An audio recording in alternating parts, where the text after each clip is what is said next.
Hello दोस्तों, मेरा नाम चंद्रशेखर है और आज के इस वीडियो में मैं आपको एक अपडेट देने वाला हूं जो बहुत ही इम्पॉर्टेंट है और अर्जेंट है। देखिए, यहाँ पे मैं आपको एक इंस्टेंस बताना चाहूँगा, एक वाक़या बताना चाहूँगा जो दो हमारे सब्सक्राइबर्स के साथ हुआ है। अब हुआ क्या कि ये करीब 1 साल से एक दुबई में एजेंट से डील कर रहे थे, जिन्होंने इनको प्रॉमिस किया हंगेरी में जॉब। अब बेसिकली इनको जॉब मिल गया कंस्ट्रक्शन कंपनी में, और उसके बाद वहाँ से डॉक्यूमेंट्स भी आ गए हंगेरी से सारे। उसके बाद इन्होंने अप्लाई किया अपॉइंटमेंट के लिए। अब अपॉइंटमेंट के लिए इन्होंने अप्लाई किया जो हंगेरियन कॉन्सुलेट है मुंबई में, वहाँ पे इन्होंने अप्लाई कर दिया। उसके बाद इनसे कहा गया कि जो कंपनी है उसका जो वर्क फोर्स पेपर है वो भी आप भेजिए। वो भी इन्होंने भेज दिया। उसके बाद ये डिसाइड हुआ कि इनको अपॉइंटमेंट मिलेगा, इनको एक डेट भी दे दी गई। लेकिन कुछ दिनों के बाद जो कॉन्सुलेट है मुंबई से, वहाँ से मेल आया, और ये मेरे लिए भी बड़ी हैरानी की बात है। ये लिखा है, dear sir madam, due to the high rejection rate of applicants applying for, एक कंपनी का नाम है, वो कंस्ट्रक्शन कंपनी है, मैं कंपनी का नाम नहीं ले सकता हूँ। All appointments for the company have been cancelled until further notice, hence all your appointment are cancelled. तो हुआ क्या, इनको अपॉइंटमेंट मिल गया, लेकिन जो स्पेसिफिक कंपनी है जिसका वर्क परमिट इनके पास था, एम्बेसी या कॉन्सुलेट का ये कहना है कि उस कंपनी से जो रिजेक्शन रेट है वो बहुत हाई है, इसलिए हम आपका अपॉइंटमेंट कैंसिल कर रहे हैं। अब ये लोगों ने साल भर वेट किया, उसके बाद ये कंस्ट्रक्शन कंपनी से मतलब कंस्ट्रक्शन कंपनी की वजह से इनका जो अपॉइंटमेंट है वो भी कैंसिल हो गया। तो ये परेशान थे, इन्होंने मुझे फ़ोन किया, कहा कि जी हमारा अपॉइंटमेंट मिल गया था फिर कैंसिल हो गया। मैंने कहा देखिए, ऐसा है कि हो सकता है एम्बेसी आपको फिर दोबारा से अपॉइंटमेंट दे दे, लेकिन वीज़ा शायद नहीं अप्रूव होगा, क्योंकि इनका एजेंट ये कह रहा है मैं कुछ करवाता हूँ।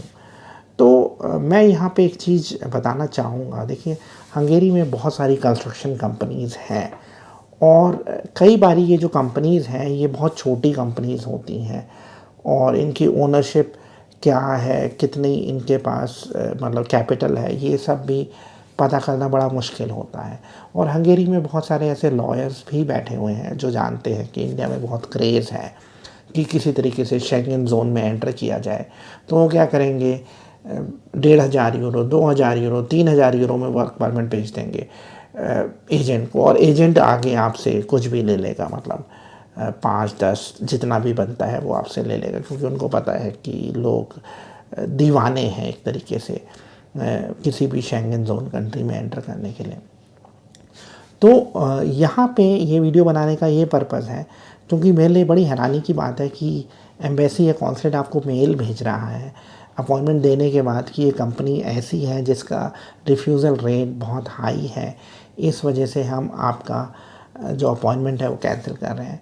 इनफैक्ट मैं यहाँ पे बताना चाहूँगा, सन 2020 में भी हुआ क्या, एक मेरे ऑनलाइन दोस्त हैं केरला से जो कनाडा में परमानेंट रेजिडेंट हैं, तो उन्होंने ये इमिग्रेशन का काम शुरू किया, और उनको किसी ने 5 वर्क परमिट दिए हंगेरी के, और उन्होंने मुझे अप्रोच किया कि क्या आप वीज़ा अप्लाई करवा सकते हैं। तो जो डॉक्यूमेंट्स थे, मैं तो हंगेरियन जानता नहीं हूँ, मैंने अपनी हंगेरियन एसोसिएट को भेज दिए।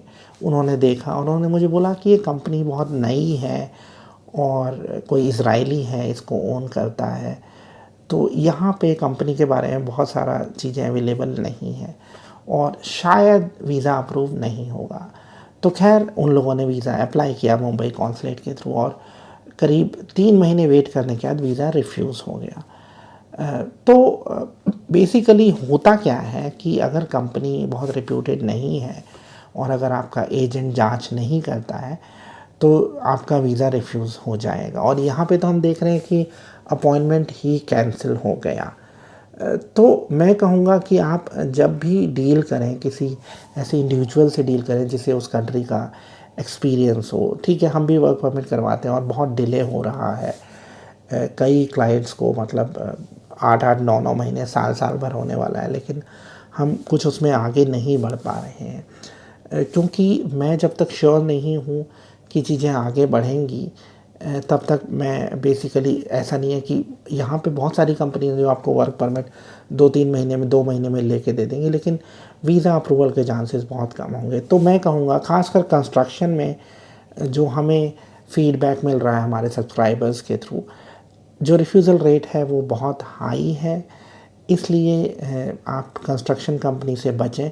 और एक और चीज़ सोचिए, जो 2 जने थे जिन्होंने मुझे बताया कि एम्बेसी ने इनका अपॉइंटमेंट कैंसिल कर दिया, ये दोनों बड़े अच्छे खासे पढ़े लिखे हैं। एक के पास इंजीनियरिंग डिप्लोमा है और वो एक बहुत बड़ी जर्मन कंपनी में काम कर चुका है, दूसरे ने होटल मैनेजमेंट किया। अब कभी इन्होंने इंडिया में ईंटें नहीं उठाई हैं। मैंने उनसे यही पूछा कि आपने कभी ईंटें उठाई हैं? तो उन्होंने कहा जी नहीं उठाई हैं। तो मैंने कहा आप कैसे कंस्ट्रक्शन कर लेंगे?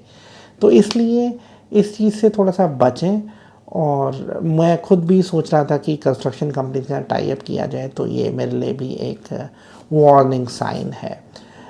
तो प्लीज़ आप भी थोड़ा सा सावधान रहिए और ऐसे इंडिविजुअल या एजेंट या कंसल्टेंट से डील करिए जिसको फर्स्ट हैंड एक्सपीरियंस हो। कई बार क्या चीज़ होगा कि आपके जो कंसल्टेंट है उसके इरादे बड़े अच्छे हैं, वो बहुत अच्छा है, लेकिन अगर उसको नॉलेज ही नहीं है तो वो आपको मतलब हेल्प नहीं कर सकता है। आज के वीडियो में इतना ही। मैं जाते हुए आपसे रिक्वेस्ट करूँगा कि आप हमारे यूट्यूब चैनल को सब्सक्राइब कर लीजिए। Thank you very much.